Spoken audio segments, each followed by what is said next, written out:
Action دونوں جگہ ایک ہی ہے. دونوں جگہ چوہے مارنے کی دوائی خریدی گئی ہے، منیات دونوں کی الگ الگ ہے. فرض کیجئے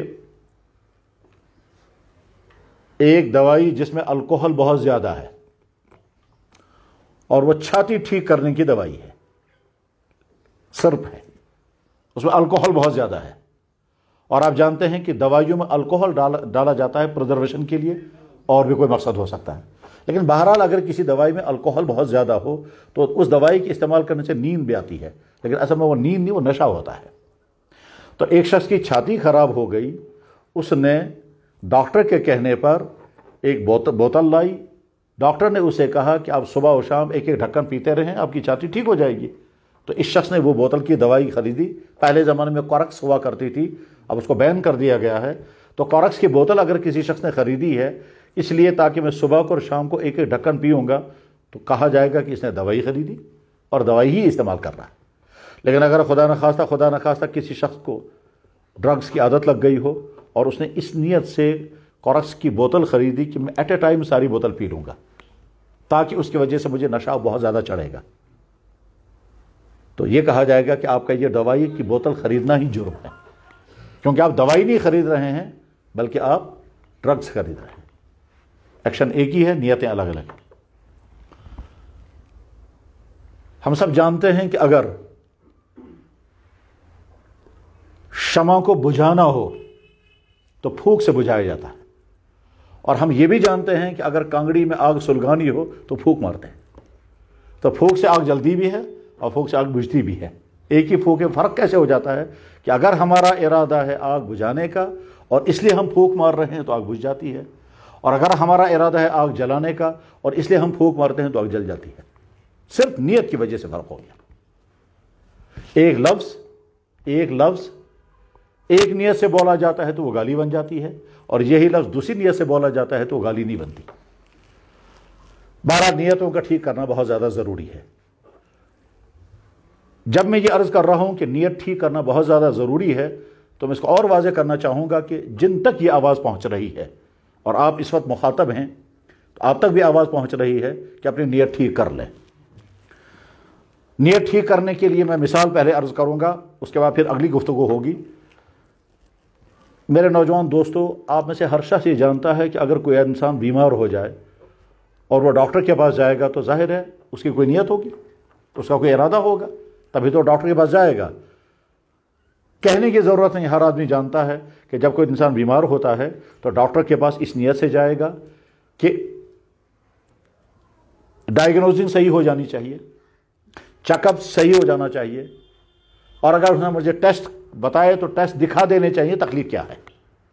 ایسا نہ ہو تکلیف کچھ اور ہے ٹیسٹ کچھ اور دکھا رہا ہے، تو ٹیسٹ صحیح دکھا دینے چاہیے. غرض یہ کہ ہر آدمی کی چاہت یہ ہوگی کہ میرا ڈائیگنوز ہو جانا چاہیے کہ مجھے تکلیف کیا ہے اور کیوں ہے، اور اس کے بعد پھر ہر آدمی کا ارادہ ہوگا کہ ڈاکٹر جو دوائی مجھے کھانے کو کہے گا وہ مجھے کھانی ہے، اور جن چیزوں کا مجھے پرہیز بتائے گا ان چیزوں کا مجھے پرہیز کرنا ہے. یہ دنیا کا ہر پیشنٹ یہی سوچ کر ڈاکٹر کے پاس جائے گا. ہم مثال مان کر کے آگے چلتے ہیں. فرض کیجئے مجھے محسوس یہ ہوا کہ میری چھاتی خراب ہو گئی اور کھانسی بھی ہے، بلغم میں نکل رہا ہے، سانس بھی بند ہو رہا ہے، تو میں ڈاکٹر کے پاس جاؤں گا اس نیت سے کہ جو ڈاکٹر مجھے جو دوائی بتائے گا، اور اگر اس نے پہلے کہا ٹیسٹ کرنے کے لیے تو میں ٹیسٹ بھی کروں گا، اور ٹیسٹ کرنے سے پہلے اگر مجھے اسے یہ کہا کہ آپ کو 24 گھنٹے کچھ کھانا پینا نہیں ہے، CT اسکین کرنا ہے، تو میں وہ بھی کر لوں گا. اور اگر اس نے یہ کہا کہ آپ کو 2-3 بوتلیں پانی پینا ہے تاکہ آپ کا الٹرا ساؤنڈ ہو جائے تو میں وہ بھی کر لوں گا، اور اس کے بعد میں ٹیسٹ بھی کرا لوں گا. ٹیسٹ کرانے کے بعد ڈاکٹر نے کہا آپ کی چھاتی خراب ہو گئی ہے، انفیکشن ہوا ہے، خطرے کی کوئی بات نہیں ہے. ہم تو اصل میں یہ چیک کر رہے تھے کہ کہیں یہ جو ہے TB کی بیماری تو نہیں ہے خدا نخواستہ، یا کووڈ کا مسئلہ تو نہیں ہے، لیکن یہ نارمل چھاتی خراب ہوئی ہے جیسے عام طور پر سردیوں میں ہوتی ہے، ٹھنڈا پانی پینے سے ہوتی ہے، ویسے ہوا ہے. آپ یہ دوائیاں کھائیں گے اور ان چیزوں سے پرہیز کریں گے. تو میں ڈاکٹر کی بات سن کر کے یہ ارادہ کر کے واپس آؤں گا کہ ساری دوائیاں بھی استعمال کروں گا اور پرہیز بھی کروں گا. فرض کیجئے بہت گرمیاں ہیں لیکن ڈاکٹر نے کہا آپ ٹھنڈا پانی بالکل نہیں پئیں گے کیونکہ آپ کی چھاتی خراب ہو گئی ہے، تو میں یہ تو کہوں گا گرمی بہت ہے مگر ٹھنڈا پانی نہیں پیوں گا کیونکہ ڈاکٹر نے مجھے کہا ٹھنڈا پانی آپ نہیں پئیں گے.